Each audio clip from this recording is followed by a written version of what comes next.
بقى كمان؟ ولا علشان ما انا مرميه معاكوا هنا؟ ده انا برضو بنت اصول. امال يعني رايحه جايه عليه في القهوه وفي البيت؟ طب وحياة النبي انا كنت عايزه اروح لك البيت اشوف طلباتك انت كمان. يا اهلا وسهلا. بس غصب عني، العين بصيره والايد قصيره. الله بقى، وش معنى ابو حلقه؟ هقول لك ايه بس، فضنا من الحكايات دي. ليه بقى؟ مش عايزاكوا تقعوا مع بعض وابقى انا السبب. ايه الحكايه؟ ما تفهمينا. معلش يا زفتاوي، بلاش اروح لك البيت، ان كان ولا بد اشوف لك واحده بمعرفتي تشوف لوازمك. وانت ما تجيش ليه يا شربات؟ اشمعنى انا؟ والنبي ما تسبب لي الاذيه، حد كده ولا كده يقول لابو حلقه. وابو حلقه ماله؟ ولو عندك ايه؟ يوه يا خيبتك يا شربات، هو انت ما تعرفيش تخبي حاجه؟ وانا لازم اعرف ابو حلقه ماله ومالك. بس طول بالك، اهي كلها يومين وبعد ما اخد نصيبي محدش له عندي حاجه. وابو حلقه هديك ال 3000 جنيه من جيبه، ده البرنس اللي موزعهم. هو انا اعرف برنس ولا عمري شفته؟ والنبي ما تضرني يا زفتاوي. هتضرك في ايه بس؟ ده حلف برحمة امه ما اروح لك ولا قبلك الا يفورني من الشغلانه بحالها. ما يقدرش. وانت عارف القرشين دول لازمنا نعالج اخويا العاجز. بقى كده بقى ابو حلقه يعني بيهددك. اعمل ايه بس؟ تصدق بالله بشتغل في بيته لما حيلي اتهد لا قرش ولا 10. طيب ابو حلقه انا هفرجك. لا لا لا لا والنبي وحياتك ما تقول له حاجه. يعني اسيبه يفتري عليكي؟ يعمل اللي عايزه، انما اللي في القلب في القلب. ما تخافيش يا شربات، انا قد وقدود. لو بتعزني صحيح ما تجيبلوش سيره بحاجه. بس يا شربات يعني وحياتي عندك كل واحد يعرف صاحبه وخلاص. ما هو الصنف ده لما نسكت له بيطلع فيها. اهي كلها اسبوع ولا 2 ونجيب المجوهرات، ولما نستلم نصيبنا نبقى انا وانت حرين بعد كده. على كيفك يا شربات. قولي انا لا شفتك ولا قلت لك حاجه، اوعى يا زفتاوي. عشان خاطرك انت بس. وانت كمان ما تعرفش غلاوتك عندي قد ايه. صحيح يا شربات. الله يرحمك يا سعد الله، كان يكلمني عليكم واحد. اقول في نفسي اشوف زفتاوي. زفتاوي تحت امرك. لو عايش كان قالك بعضمة لسانه. الله يرحمه سعد الله، كان يغير منك قوي. فوتك بعافية. اوام كده. هنشوفك امتى تاني؟ اعدي عليك وانا مروح، ولا عايزني امشي من السكة العادي؟ مين قال كده؟ اللي يلف يتعب.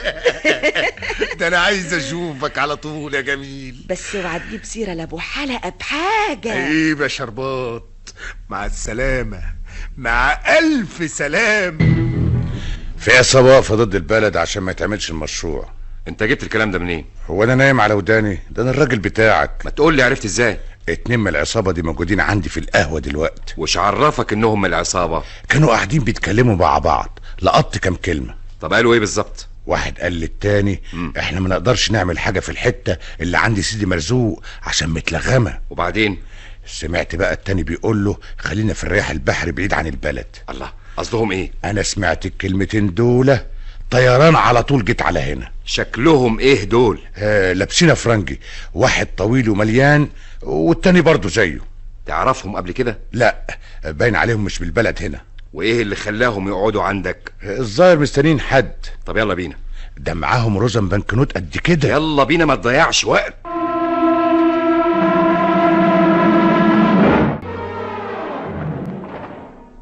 فين يا ابو حلقة؟ كانوا قاعدين هنا، والله العظيم كانوا هنا. احنا هنتدلع يا ابو حلقة؟ يا واد يا سالم. ايوه. فين الاتنين اللي كانوا هنا؟ قاموا من شويه. ما تعرفش راحوا على فين؟ طلعوا ناحيه المحطه. هيجوا تاني، انا عارف انهم هيجوا تاني كمان يوم ولا 2. يا ريت، دول دافعين نص ريال بقسيس. ايه رايك يا ابو حلقة؟ طب وشرف سعادتك لازم اجيبهم، هيرجعوا تاني وانا عارف شكلهم كويس. واذا ما جبتهمش؟ ساعتها يبقى لك كلام. اديني فرصة اسبوع. خليك ورا الكذاب لحد باب الدار. اسمع بقى يا سيدي. ايوه يا استاذ سيد. البلد كلها لازم تعرف ان في عصابة واقفة قدامها. انا على العموم خدت الحصة الاولى على الموضوع ده، وضروري التلامذة هتقول لاهاليها. مش كفاية التلامذة، لازم نفهم الناس في القهاوي والشوارع والجوامع. ان كان على الناس عايزة المشروع يمشي بفروغ صبر، يبقى لازم نفكر كلنا ونتعاون كلنا. هي لو كانت العمال دي مخها نضيف شوية لسه قال خايفين من سيدي مرزوق. ما هو برضه لازم نشوف حل ويشتغل المشروع. انت اتأخرت ليه يا عماد؟ في ايه يا سميحة؟ اتأخرت ليه؟ مش معقول كده ابدا. الساعة 2:15. انت بتيجي 2:10 كل يوم. 10 دقايق ده يعتبر تأخير؟ انا ما اقدرش على كده، حرام عليك يا اخي، انا دم ولحم برضه. انت اعصابك تعبانة النهاردة من العيشة اللي انا فيها. قد كده خايفة عليا؟ هو ده وقت الكلام ده؟ على العموم يا ستي اطمنك، انا بقيت راجل مهم دلوقتي جدا، البوليس ورايا وقدامي في كل حته. يا فرحتي، وانا هاخد ايه بقى لما العصابه تعمل فيك حاجه؟ سميحه استحملي شويه، كلها شهرين والمشروع يخلص ونبقى عملنا حاجه. شهرين؟ ده ولا سنتين بالشكل ده. بلاش التشاؤم ده. انت اللي متفائل زياده عن اللزوم، فاهم انهم هيقدروا يلموا العمال تاني. على العموم انا خلاص لغيت عقود المقاولين بتوع الانفاق. وايه الفايده؟ بعت للشركه علشان تشوف حل. الشركه هتعمل ايه؟ تشوف مقاولين غيرهم يجيبوا عمال من اي حته. حتى لو جه عمال جداد وعرفوا حكايه سيدي مرزوق مش هيرضوا برضه. الحكايه دي انتهت خلاص، اذا كانوا العمال اللي من البلد بداوا يرجعوا. والله انت متعلق في الحبال الدايبه. انا متعلق في العينين الحلوه. انت فاضلهم؟ ما خلاص بقى راحت عليهم، اهو كلام. دول هم الابتسامه الحلوه في وسط الدوامه اللي انا عايش فيها. بس اياك تقدر في الاخر. انا مقدر في الاول وفي الاخر، بس عايزك تصبري معايا شويه. انا قاعده لوحدي طول النهار، وحتى بعد ما ترجع من الشغل سرحان على طول. طيب ايه رايك النهارده نخرج نتمشى شويه في البلد؟ نروح فين؟ اوريك المشروع. تعرف انا نفسي اشوفه قوي. صحيح يا سميحه؟ الست قد ما بتكره درتها تحب تشوف شكلها ايه. على العموم اذا عجبك المشروع نشغلك فيها على طول. تدفع كام؟ 50 بوسه في اليوم. انا عايزه فلوس احسن. والله هي دي العمله اللي بنشتغل بيها، احنا ما بندفعش فلوس. اتاري العمال بيهربوا منكم. وحشتني يا سعيد، وحشتني قوي. ما انت ناسيان اليومين دول يا شربات. اخص عليك، هو انا بعمل ده كله علشان مين؟ سايباني طول النهار لوحدي، لا قادر اخرج ولا لاقي حد اكلمه. نستحمل يومين لحد ما نجيب المجوهرات. ما قلتلك نطلع انا وانت نجيبها؟ انا ابتديت اتحسن دلوقتي خلاص. بس الحته ملغمه عساكر وزفتوه ابو حلقه رايحين جايين على هناك. يعني نستنى لما ياخدوها ونطلع من المولد بلا حمص؟ ما تخافش، انا رسمه شغلانه ما تخرش الميه. ازاي بس يا شربات؟ حاسبهم يخلصوا على بعض واحد ورا التاني، وبعدين تفضل لنا المجوهرات. ولما ناخدها من دلوقتي هيجرى ايه؟ مش هنقدر دلوقتي، وبعدين لو خدناها واحد منهم عايش مش هيسيبنا حتى لما نروح اخر الدنيا. يعني ايه؟ يعني لازم التلاتة يخلصوا الاول، ابو حلقه وزفتاوي والبرنس. بلاش ابو حلقه، سيبيهولي انا. فضك بقى من الحكايات دي، خليه عايش للاخر، انا عايزه. فاهمه يعني ايه؟ خلاص نبتدي بزفتاوي وبعدين البرنس. بس انا خايف حد منهم يسبقنا. الاتنين في صباعي زي الخاتم، لو حد فكر يجيب المجوهرات هيديها لي على طول. متأكدة يا شربات؟ عيب، ده الواحد منهم قبل ما يشرب كوباية المية لازم يقول لي. والمشروع انا شايف العمال ابتدت ترجع عشان تشتغل. واحنا مالنا بقى؟ اهو رجالة البرنس والبرنس يوقفوا العمال واحنا ناخد الحكاية عالجاهز. يا ما نفسي بقى امسك المجوهرات في ايدي ونطلع انا وانت على الارض. الحكاية استوت، كلها يومين بس، طول بالك. تعرفي اول حاجة هعملها انقي كام فص الماس حلوين واديهم لسايغ يعملهم لك غويشه محترمه. علشان اتمسك بيها. ما هو هيصيغهم تاني الا كده يا سعيد. بقى من ماله ولا يهناله؟ ولا يعني اللي كانوا لابسين المجوهرات دول احسن منك؟ ولا اللي هيلبسوها بعد كده احسن منك؟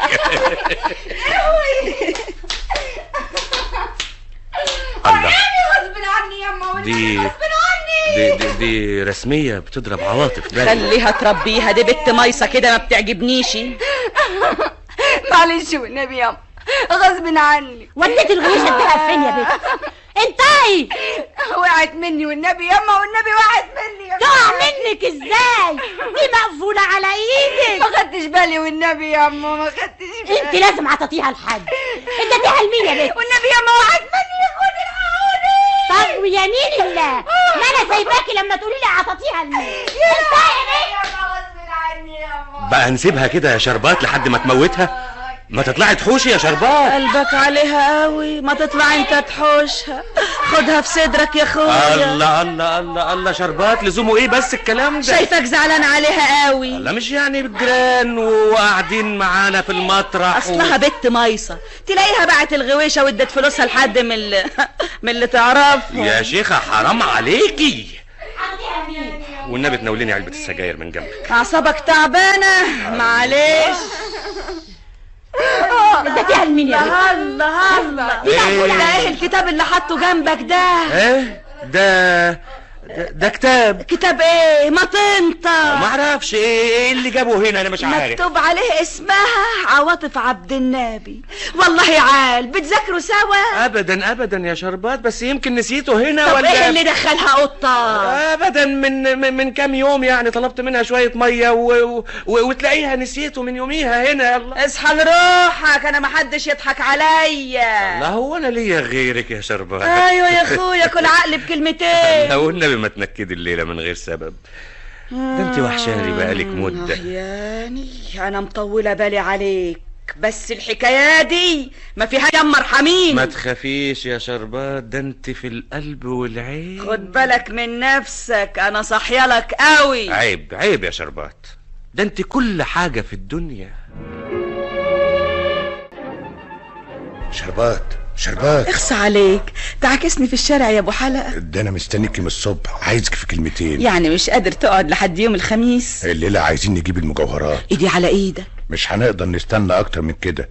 الاهالي ناويه تشتغل في المشروع، والعمال الجداد جايين، والمولد قرب. حد يكره؟ الليله هنروح انا وانت وزفتاوي نجيبها. والعساكر اللي هناك؟ مفيش عسكري هيبات في البلد الليله، كله هيروح على الرياح البحري. تكونش تعينت مأمور المركز؟ زي ما بقولك كده، عملت شغلانها على الظابط، فهمت ان العصابه هتفحت عند الرياح البحري عشان تغرق البلد. بقى معقول يصدقك؟ اذا كنت سلمت له 20 جنيه على ان العصابه اديتهم لي، وهديله 20 تانيين النهارده. ترمى 40 جنيه في الارض. هاخدهم من البرنس 1000 جنيه، نصيبي زاد 1000 جنيه. طب واذا رحنا ولقينا عساكر هناك؟ مش هنقرب ناحيه المطرح غير لما نتاكد ان المنطقه فاضيه. ما انا ما اروحش اوانطه.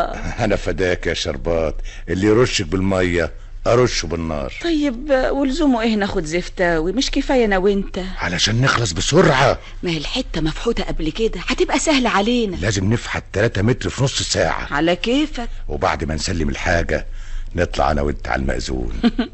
لما تبقى تطلع. متسهله ان شاء الله، بركه سيدي مرزوق. وانا شغلتي ايه بالظبط؟ انت هتشوف لنا المنطقه خاليه ولا لا، وبعدين تقف تلاحظي من بعيد. ربنا يستر. ما تخافيش، انا كلفت معاون المباحث تمام. من عارف تيجي تصيد ويصيدك. من الناحيه دي اطمني، بس هو قال لي على حاجه مش قوي. خير؟ سركيس صاحب المجوهرات عامل 20,000 جنيه مكافأة للي يلاقيها.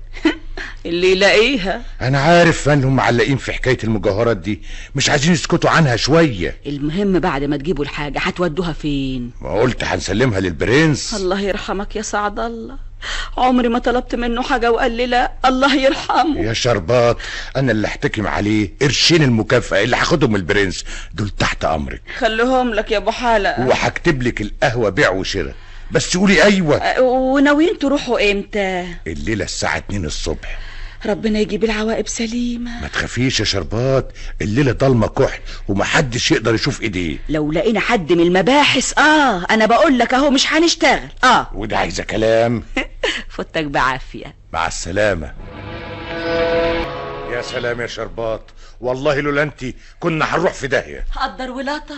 انا عارف بس ايه اللي خلى الظابط يسيب العسكري ده هناك، ده قايل قدامي هيسحب قوه المركز كلها. تلاقي الفار لعب في عبه بعد ما مشيت. يكون عرف حاجه. لو عرف حاجه كان هيطلع على الرياح، ما كان زمانه جالك على سيدي مرزوق. صحيح، والله انا زهقت من الحكايه دي خالص، مش عارف نعمل ايه بعد كده بقى. اهي كلها كام يوم والعمال يوصلوا يبتدوا شغل. ومين هيسيبهم يشتغلوا؟ كلام في سرك، زفتاوي عايزهم يشتغلوا. ليه بقى؟ هو مش ليه نصيب في الشغلانه؟ وانا قلت لك ما انتش مصدقني. عايز ياخد المجوهرات كلها ويسلمها لي علشان نتجوز. طب ما هو لما العمال يشتغلوا هيوصلوا المجوهرات وياخدوها، يبقى عمل ايه؟ ده راسم دماغه على حكايه تانية خالص. حكايه ايه؟ هيسيب العمال يفحتوا لحد ما يبقى بينهم وبين المجوهرات نص متر بس. وبعدين يطلع هو بالليل يفحر بايديه ويجيب الحاجه. مش معقوله الشربات. امال هو بيبات عند المشروع ليه وداخل في وسط العمال؟ بس ما يضمنش انهم يفحتوا لحد ما يقفوا قبل الحاجه بنص متر، مش جايز يكملوا. انا قلت لك على نيته وانت حر. فيك الخير يا شربات. ولو ان الفايده ليا لكن ما يخلصنيش. الواد زفتاوي ما عادلوش شغل معانا، انا هقول للبرنس. والنبي ما في برنس غيرك انت. انا عارفه انت ليه مستقل روحك. بالعكس الشربات، ده انا اللي بقول له عليه اعمله. لو تسيبك من ده وده وتشتغل لوحدك، والنبي ده انت مخك يوزن بلد. ده انا كلفت معاون المباحث، لبسته الحكايه 24 قيراط، لولا بس هي نحسه على الاخر. المهم دلوقتي هتعمل ايه؟ اهو طلع على الرياح ما لقاش حد. اهو لو واحد زي الزفتاوي ما كانش طلع منها، انما انا برضو هتصرف. قدها وقدود. كل ده عشان خاطرك يا شربات. بكره كل حاجه عندي هحطها تحت رجليكي. فوتك بعافيه. اما تيجي لك كلام الجد تهرب. روح شوف الظابط اللي زمانه بيدور عليه. مع السلامه يا شربات. ابو حلقه، اهلا اهلا. الحقني يا حضرة الظابط، انا مش طالع من المركز هنا. هو مين هيسيبك تطلع؟ احبسوني على طول، هيقتلوني لو طلعت من هنا. حركه جديده دي يا ابو حلقه ولا ايه؟ حضرتك فاهم ان انا كدبت عليك في حكايه الرياح؟ ازاي بقى؟ ده احنا مسكنا العصابه كمان. طب وكتاب الله ما كدبت عليك في كلمه واحده. العصابه ما طلعتش على الرياح ليه يا ابو حلقه؟ عشان كشفت الرجاله بتوعك. ليه يا شيخ؟ كان لازم المباحث طلعت الساعه 2 ظبط، مش روحوا يبيتوا هناك. ومين اللي كشفهم؟ العصابه كشفتهم وكشفتني انا كمان. دول ضربوا عليا بالنار وانا هناك. روايه جديده ها مش كده؟ وكتاب الله ضربوا عليا طلقتين، واحد منهم قال ده اللي باعنا، والتاني قام ضارب بالنار. وما جاتش فيك حاجه؟ قدر ولطف، الدنيا كانت ليل. واللي كان معاك محدش ضرب عليه راخر؟ معرفش والله، انا سبت اول ما طلعنا على الرياح وكل واحد راح في ناحيه. طب ايه رايك بقى؟ انا ما سمعتش ضرب نار الليله خالص. ضربوك فاني حته؟ جنب مكنه الطحين اللي شرق الرياح. انت انكشفت يا ابو حلقه. يعني انا هألف الحكايه دي بحالها وتألف ابوها كمان، وادفع 40 جنيه من جيبي، وانا هكسب ايه من كده؟ ده اللي انا ناوي اعرفه. يا بيه صدقني مره واحده، يعني لازم تستنى لما يموتوني عشان تصدق؟ انت عايز ايه دلوقتي بالظبط؟ عايزك تحط عليا حراسه زي اللي على الباش مهندس، انا وزفتاوي. ده عصابه كبيره كبيره ومش هتسكت. ولا انت اللي مش هتسكت؟ صدقني بس المره دي، وبكره عوض لك الحكايه دي كلها، وما جبت لك العصابه دي يبقى لك الكلام. انا مش هنسى الغويشه اللي بعتيها علشان تجيبي لي الراديو. دي حاجة بسيطة. دي حاجه كبيره قوي. تسمحي ايدك؟ يا خبر، انت بتبوس ايدي؟ البوسه دي هديه مؤقته مطرح الغويشه اللي بعتيها، وكلها كام يوم واحط مكانها اسوره الماس. ما نديها بقيه المجوهرات بالمره. شربات، انت دخلت ازاي هنا؟ بتبوس ايدها ازاي يا سعد الله؟ ده عال قوي. سعد الله؟ هو انت اسمك سعد الله؟ لا ابدا، انا اسمي سعيد، بس هي لما تحب تدلعني تقول لي سعد الله. لا يا اخويا، ما اسمكش سعيد، اسمك سعد الله، وكنت شغال مع شربات. انت جننتي؟ هو انت خليت فيا عقل؟ والنبي لا سود عيشتك. انت بتعمليه بالشكل ده ليه؟ انا عمري ما شفت واحده بتعمل في اخوها كده. اخوها؟ قول لها تبقى لي ايه يا سعد الله انت؟ تعالي يا شربات، ندخل اوضتنا ونتكلم على كده. خايف عليها قوي لا تعرف، والنبي لو لها كل حاجه. حاجه ايه؟ الافندي اللي عاجبك قوي ده يبقى جوزي. صحيح يا استاذ سعيد؟ ايوه يا اختي صحيح، وحياة ايدك اللي بسها صحيح، اهو قدامك اهو اساليه. تعالي يا شربات، تعالي بس ندخل اوضتنا. تعالي. بقى دي اخرتها يا سعد الله. ايه اللي انت بتعمليه ده يا شربات؟ جيت لي وانت مضروب بالرصاص بين الحياه والموت. وطي صوتك شويه. كنت هتوديني في داهيه معاك، وبرضه عملت باصلي وقعدت اداوي فيك. بس ما جراش حاجه لده كله. واول ما تقف على رجليك تدور على البت المايصه دي. انت مش فاهمه اللي حصل. الحق عليا انا اللي ما بلغت عنك، والنبي لو اديك في داهيه ابقى خليها تنفعك. يا شربات مش كده، اسمعيني الاول. هتقاوح تقول ايه؟ ده انا شايفاك بعينيا. شربات، انا ماليش غيرك يا شربات، وانت عارفه كويس قوي. والنبي صحيح. انا بس كنت براضيها بكلمتين. لا يا شيخ، ولا بتضحك عليا انا بكلمتين. اسمع ما اقولك، المره دي هديك اخر فرصه. بعد ايه؟ ما عرفت خلاص اننا مش اخوات. لا يا شيخ، زعلان عليها قوي. ما هو يا شربات، اصحى لروحك يا سعيد، بعد ده هسلمك للبوليس واسلم المجوهرات واخد 20,000 جنيه، فاهم؟ بس لو ما كنتش تكبري كل حاجه. على العموم زي بعضه. هو ايه اللي زي بعضه؟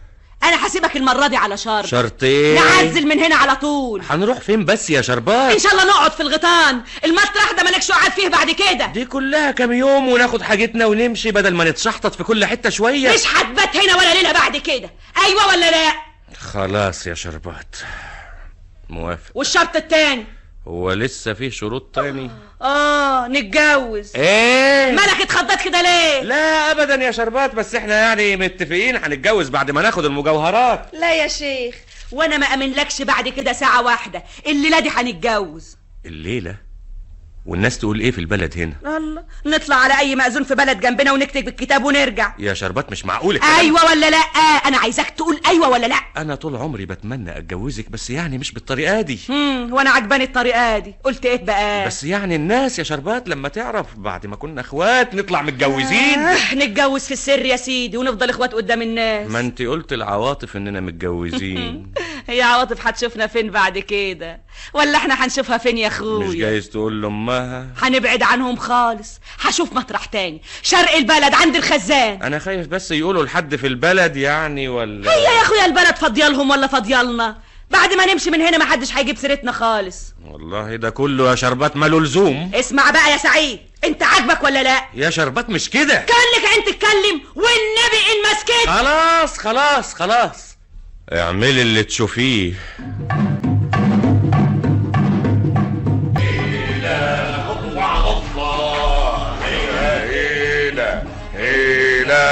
اي والله هيلا. السلام عليكم يا رجاله. اهلا يا باشمهندس. ازيك يا زفتاوي؟ عاملين ايه؟ زي ما سيادتك شايف الشغل ماشي عال. امال فين بقيه العمال؟ النص بيشتغل والباقي بياكل لقمه، وبعدين ده يخلص وده يستلم. لا انا عايز هم عن كده. على اخرنا والله يا باشمهندس. جماعه اللي في البر الشرقي خلصوا 6 متر امبارح، واحنا النهارده ان شاء الله هنخلص 5 متر. انا عايز نوصل لسيدي مرزوق قبل المولد ان شاء الله، لو اتاخرنا هنتعطل كتير. لا مفيش عطله ان شاء الله. انت عارف المولد والزحمه والعمال مش هتعرف تشتغل. خلي الحكايه دي عليا. امال فين الملاحظ؟ بيمر على العمال في البر الشرقي. على العموم البركه فيك انت. الحقيقه يا زفتاوي انت وقفت معانا راجل من الاول للاخر. اقل منها يا باشمهندس، ده انا حتى كل يوم الف على العمال اللي قدام عشان اجيبهم يشتغلوا. انا عارف ده كله، وان شاء الله بعد ما يخلص المشروع مش هنسيبك. البركه بيك. هعينك في الشركه على طول ان شاء الله. ده يبقى ام المونه والله. هتطلع معايا بعد كده في كل مشروع تاخده الشركه. ربنا يكرمك يا باشمهندس. ما انتش عاوز حاجه يا زفتاوي؟ سلامتك يا بيه. شد حيلك، انا معتمد على الله وعليك. ربنا سهل. لازم تخلصوا الحته اللي قدام سيدي مرزوق دي قبل المولد. قبل المولد بزمان. سلام عليكم. مع الف سلامه يا باشمهندس.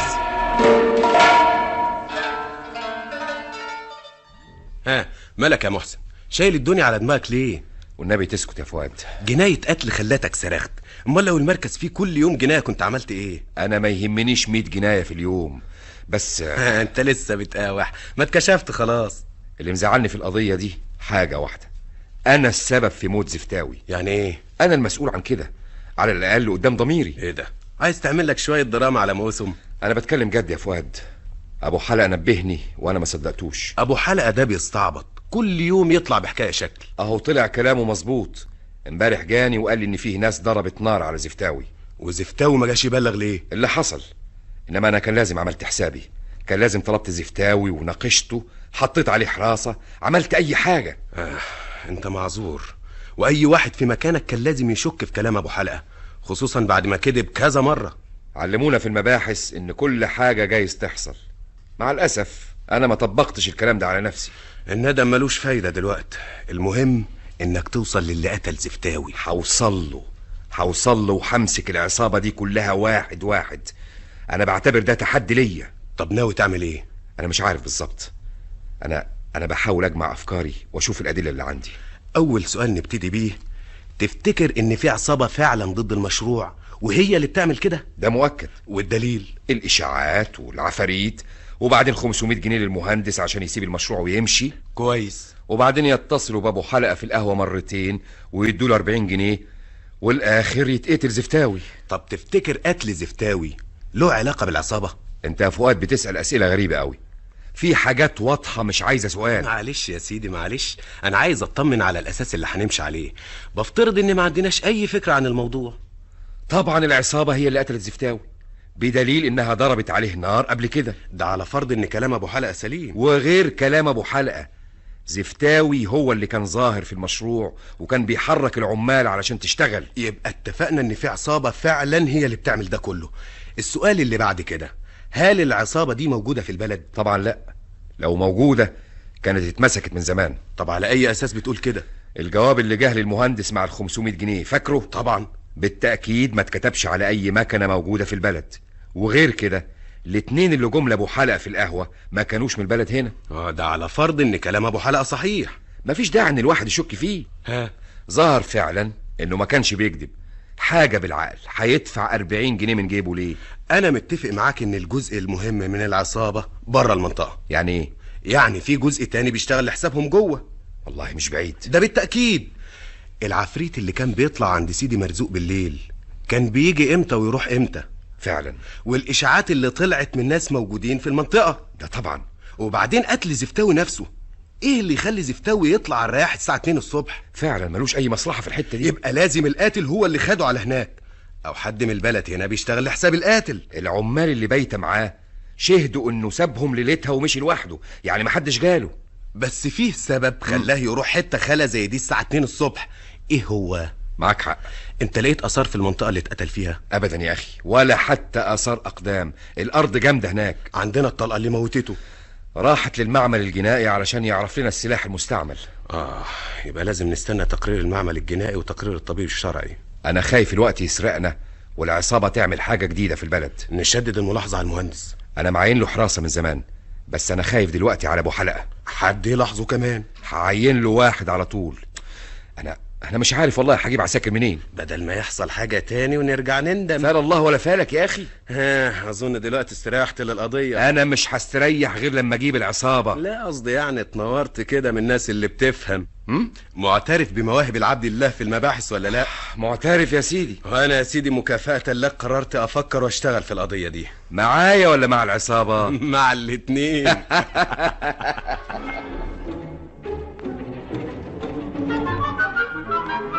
والنبي ما نمت طول الليل، بقيت ادعي لك من قلبي ان ربنا ينصرك عليه. الحكايه مش مستاهله، ده واد فالصو الواحد يدوس ويخلص عليه. اهو كده الرجاله، يسلم دراعك. وده ايش يكون يا شربات اما يكون 100 زي وزفتاوي ده؟ عقبال ما نخلص من البرنس راخر.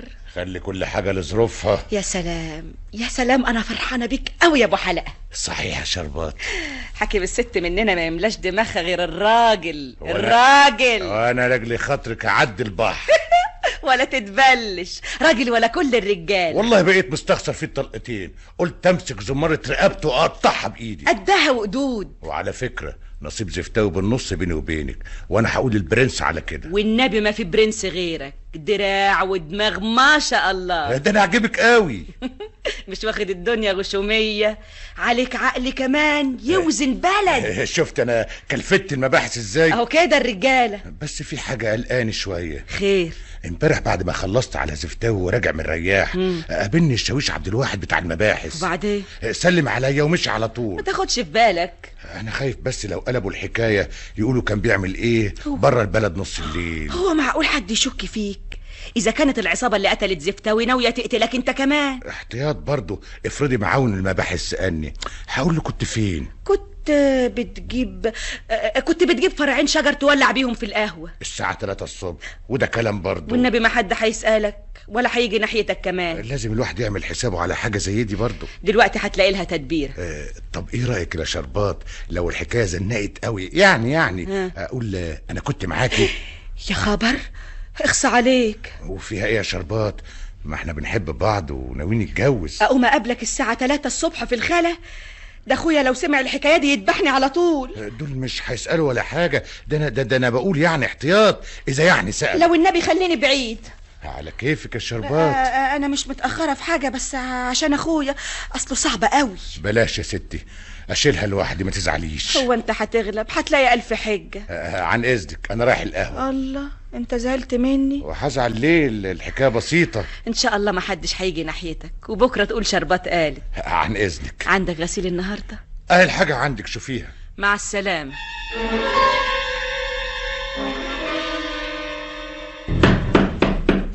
مين؟ انا شربات. شربات؟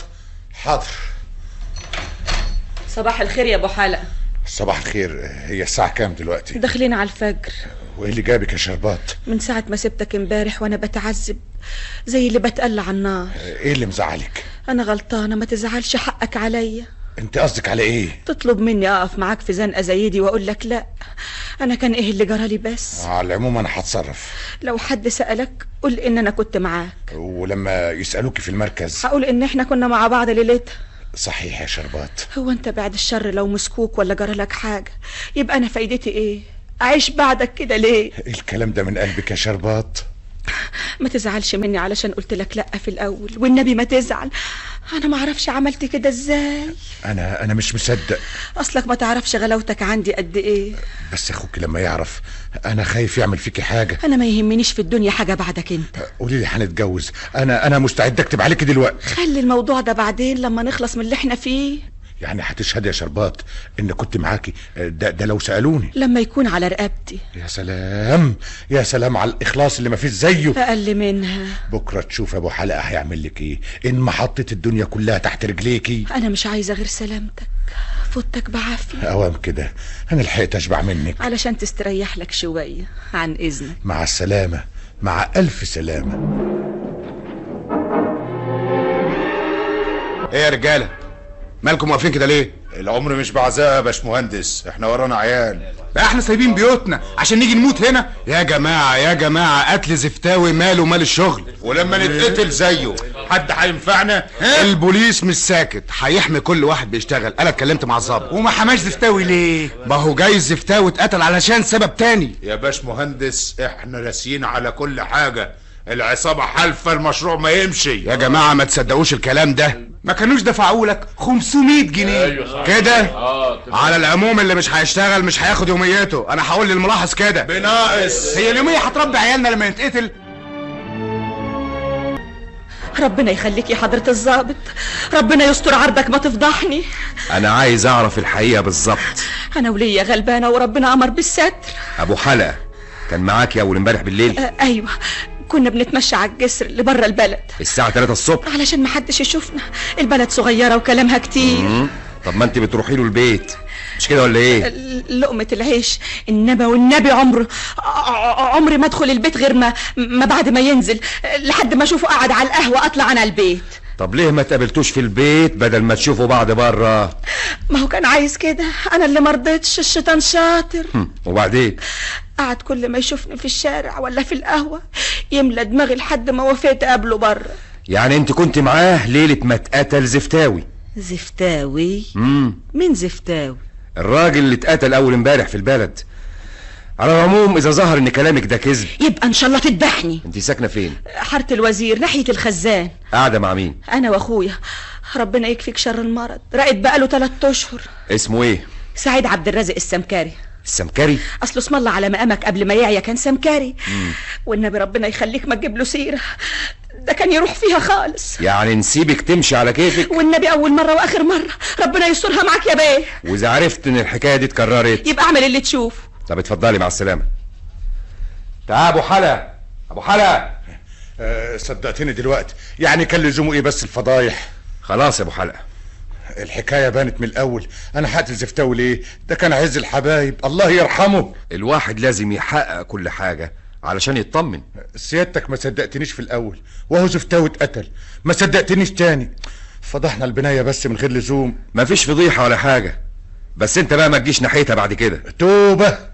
انا عايزك يا ابو حلقه تبقى الراجل بتاعي لحد ما نمسك العصابه، وانا هجيب لك مكافاه كويسه. بس ربنا يستر، دول قتلوا زفتاوي يبقى هيعملوا فيا انا ايه؟ انا عامل ترتيب كويس وفيه مخبرين واخده بالها منك. الحارس ربنا. وبرضه مش عايزك تنسى قضيه المجوهرات. مجوهرات ايه بقى؟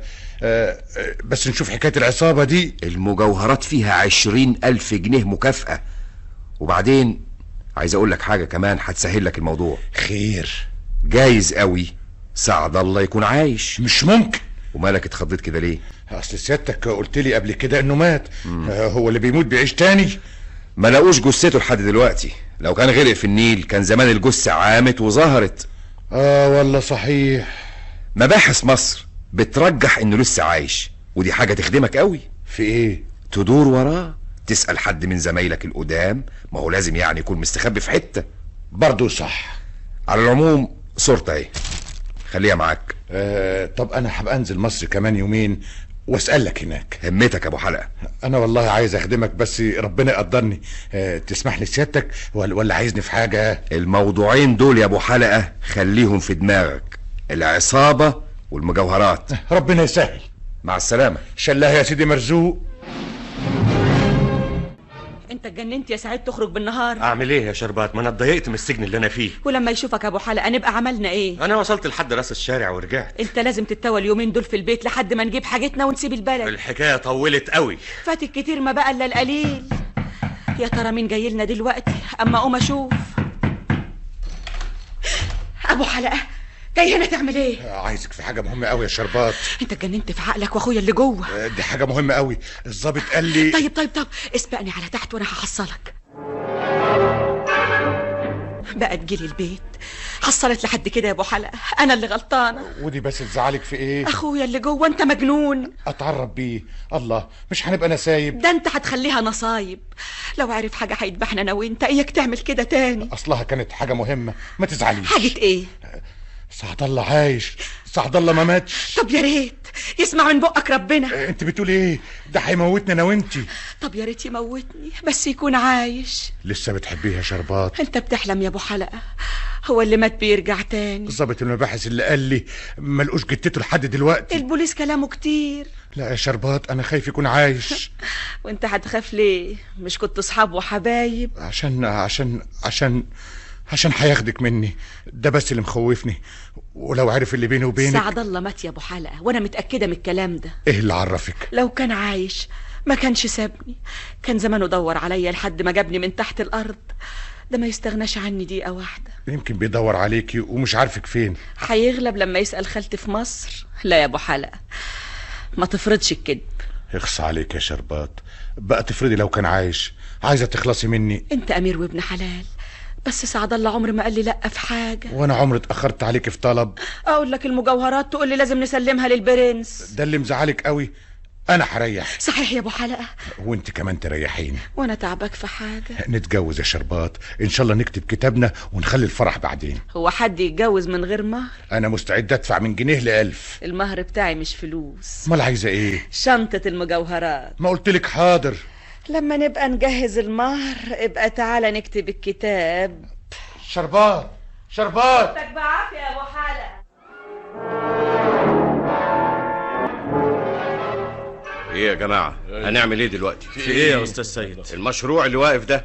النبي يا استاذ سيد تفضنا من الموضوع ده. الواحد لا عايز مشروع ولا له نفس الحاجه. انت يا استاذ عبد المنعم اللي تقول الكلام ده؟ الاستاذ عبد المنعم مع حق، نحل عقده تطلع 10 عقد. لا يا جماعه لا، الكلام ده ما يصحش يتقال ابدا. يا استاذ سيد احنا ما قصرناش في حاجه، انما كل واحد له طاقه والصبر له اخر. الصبر ملوش اخر لحد ما نحقق اللي احنا عايزينه. في ناس بتموت يا استاذ سيد، زفتاوي اتقتل و100 و1000 زي زفتاوي يروحوا، لكن المشروع يمشي. دي بلد بحالها. انا في حياتي ما شفتش عصابه بالشكل ده. يرضيكوا ان عصابه مهما كانت تمشي كلامها على المنطقه بتاعتنا؟ هنعمل ايه بس؟ نعمل كتير قوي. نشتغل ندور نلم الناس بدل ما احنا قاعدين في النادي. تاني وتالت وعاشر، لازم نصمد للاخر.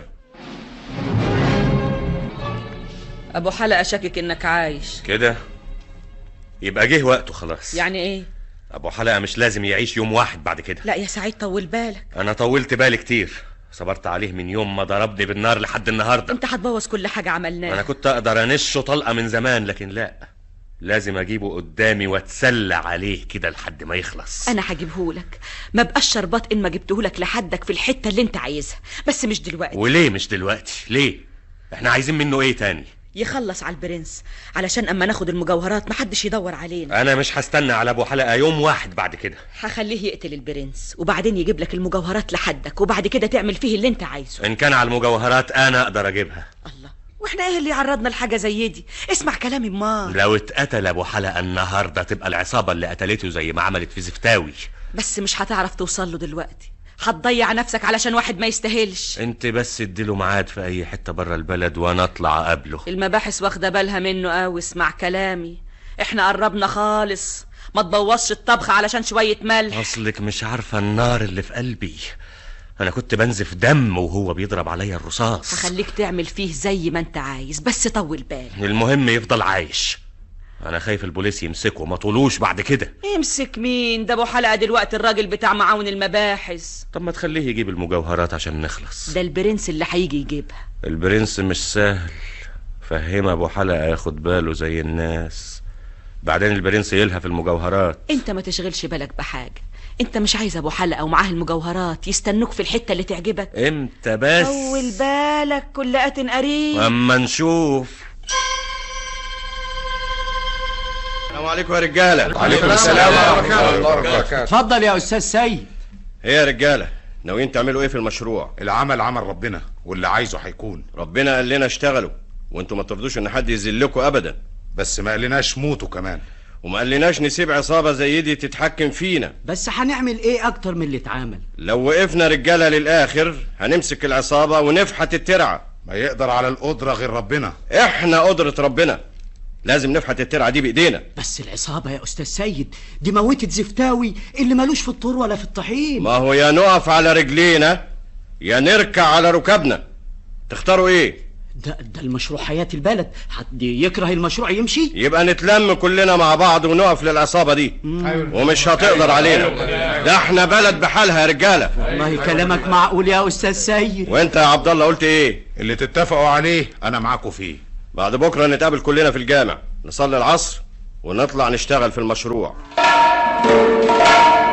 ايه الكلام اللي بتقوليه ده يا شربات؟ احنا خسرانين حاجه؟ ابو حلقه لازم يفضل عايش، هقولها لك 100 مرة. يعني نسيب سيد يلم الناس ويروحوا ياخدوا الحاجة؟ ولما ابو حلقة يقع في ايدين البوليس هطوله فين بعد كده؟ ما تخافش عليه، ده يقتل القتيل ويمشي في جنازته. يبقى خلص على ابو حلقة قبل ما يقتل سيد، بدل ما يفلت من ايدي. احنا اتفقنا على ايه؟ مش قلنا نسيب ابو حلقة لحد ما يخللنا السكة ويجيب المجوهرات وتبقى تعمل فيه زي ما انت عايز؟ لا يا شربات، انا عندي ابو حلقة قبل المجوهرات كمان. بس انا خايفة عليك، لو جيت ناحيته دلوقتي البوليس هيمسكك، يبقى لا طولت لا سما ولا ارض. انا اعرف اتصرف ازاي. البوليس حاطط حراسة على ابو حلقة، مطرح ما يمشي المخبرين مراقباه، فاهمين ان العصابة هتقتله زي ما عملت في زفتاوي. ولما هم مراقبينه كده هيعرف يموت سيد ازاي من غير ما يتمسك؟ يوه هو حر بقى، احنا مالنا؟ انا بقول لك ابو حلقة قبل المجوهرات، انا عايش عشان انتقم منه. اسمع كلامي يا سعيد، نسيبه يقتل سيد، ان طلع منها تبقى تعمل فيه اللي انت عايزه، واذا اتمسك يبقى البوليس خلاص انتقام لي. انا اللي هنتقم لنفسي.